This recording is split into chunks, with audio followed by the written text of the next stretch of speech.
दुनिया से जुड़े मजेदार और रहस्यमय तथ्यों को जानने के लिए आज ही सब्सक्राइब कीजिए हमारे इस हिंदी चैनल को। अगर आप इस चैनल को सब्सक्राइब करते हैं तो इस चैनल पे जितने भी लेटेस्ट वीडियोस आएंगे उस सभी की इंफॉर्मेशन आपको लगातार मिलती रहेंगी। हेलो दोस्तों, आज हम बात करने वाले हैं इंसान की मृत्यु के बाद आखिर होता क्या है। क्या है इसका असली सच। मृत्यु जीवन का सच है। यह एक ऐसा सच है जो हर व्यक्ति जानता है और समझता है, पर फिर भी उससे भागने की हर पल कोशिश करता है। हर धर्म और ग्रंथ में वर्णित है कि जो भी इस संसार में जन्मा है उसे एक न एक दिन मरना जरूर है। भारतीय पुराणों में भी मृत्यु का विशेष जिक्र मिलता है। पुराणों में तो मृत्यु के बाद भी वर्णन है, जिसे पता चलता है कि आखिर मरने के बाद इंसान यानी कि जीवित आत्मा का क्या होता है। आज इसी रहस्य को हम बताने जा रहे हैं जो गरुड़ पुराण से लिया गया है। इसे ध्यानपूर्वक सुने। पुराणों के अनुसार जो मनुष्य अच्छे कर्म करता है उसके प्राण हरने देवदूत आते हैं और उसे स्वर्ग ले जाते हैं, जबकि जो मनुष्य जीवन भर बुरे कामों में लगा रहता है उसके प्राण हरने यमदूत आते हैं जो उसे नरक ले जाती हैं। लेकिन उसके पहले उस जीवित आत्मा को यमलोक ले जाया जाता है। यहाँ यमराज उसके पापों के आधार पर उसे सजा देती है। मृत्यु के बाद जीवित आत्मा यमलोक तक किस प्रकार जाती है, इसका विस्तृत वर्णन गरुड़ पुराण में मिलता है। गरुड़ पुराण में यह भी बताया गया है कि किस प्रकार मनुष्य के प्राण निकलते हैं और किस तरह वह प्राण पिंड दान प्राप्त कर प्रेत का रूप लेती हैं। यह पुराण विशेषकर भगवान विष्णु के वाहन गरुड़ जी के संवाद पर आधारित है। माना जाता है कि इस पुराण में हर प्रक्रिया का वर्णन मिलता है। गरुड़ पुराण के अनुसार जिस मनुष्य की मृत्यु होने वाली होती है वह बोलने की इच्छा होने पर भी बोल नहीं पाता है। अंत समय में उसमें दिव्य दृष्टि उत्पन्न होती है और वह संपूर्ण संसार को एक रूप समझने लगता है।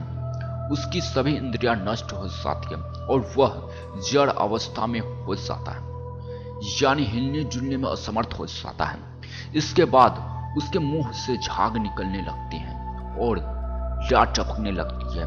पापी पुरुष के प्राण नीचे के मार्ग से निकलते हैं। उस समय दो यमदूत आते हैं। वे बड़े भयानक व क्रोध युक्त नेत्र वाले तथा पाशदंड के धारण करने वाले नग्न अवस्था में रहती हैं। वे अपने दांतों से कट कट शब्द करते हैं।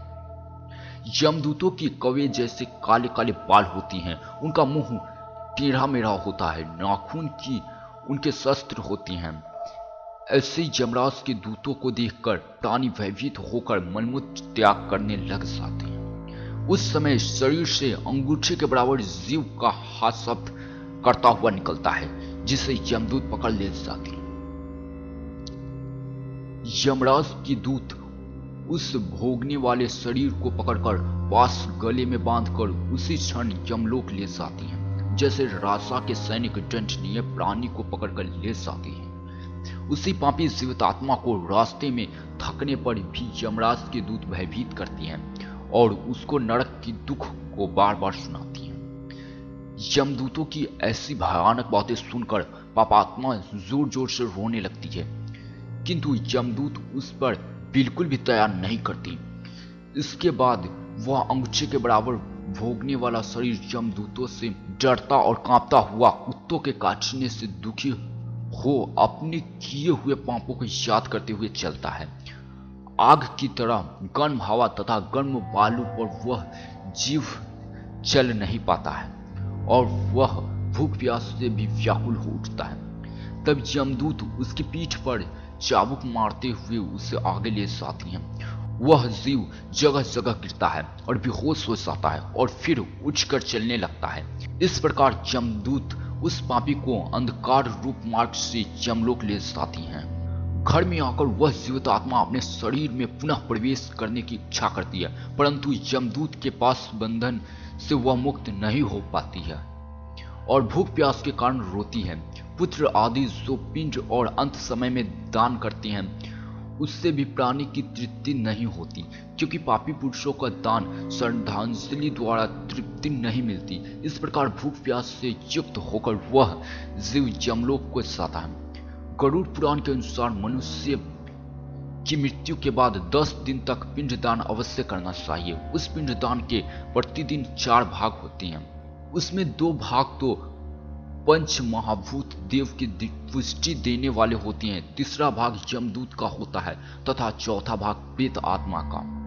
9वें दिन पिंडदान करने से प्रेत का शरीर बनता है।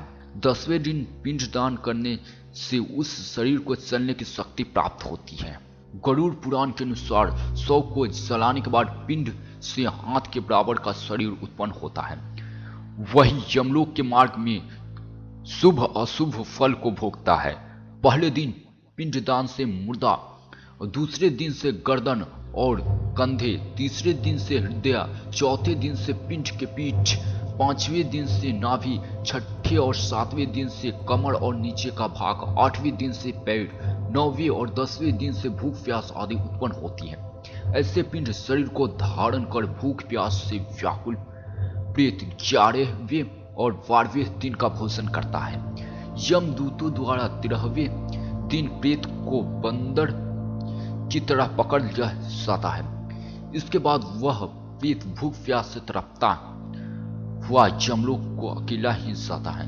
यमलोक तक पहुंचने का रास्ता वैतरणी नदी को छोड़कर 86,000 योजन है। उस मार्ग पर प्रेत प्रतिदिन 200 योजन चलता है। इस प्रकार वह 47 दिन लगातार चलकर यमलोक पहुंचता है। इस प्रकार मार्ग में 16 पुरियों को पार कर पापी जीव यमराज के घर जाता है। इस 16 पुरियों के नाम इस प्रकार सौम्य, सौरीपुर, नगेंद्र भवन, गंधर्व, शैलागम, क्रौंच, क्रूरपुर, विचित्र भवन, ब्रह्मपाद, दुखद, नानाक्रंदपुर, सुप्त भवन, रौद्र, प्रियोवर्षण, चित्रद्रप्त, बहुविद्य। इस 16 पुरियों को पार करने के बाद आगे यमराज पुरी आती है। पापी प्राणी यम पास में बंधे हुए मार्ग में हाहाकार करते हुए अपने घर को छोड़कर यमराज पुरी को जाते हैं।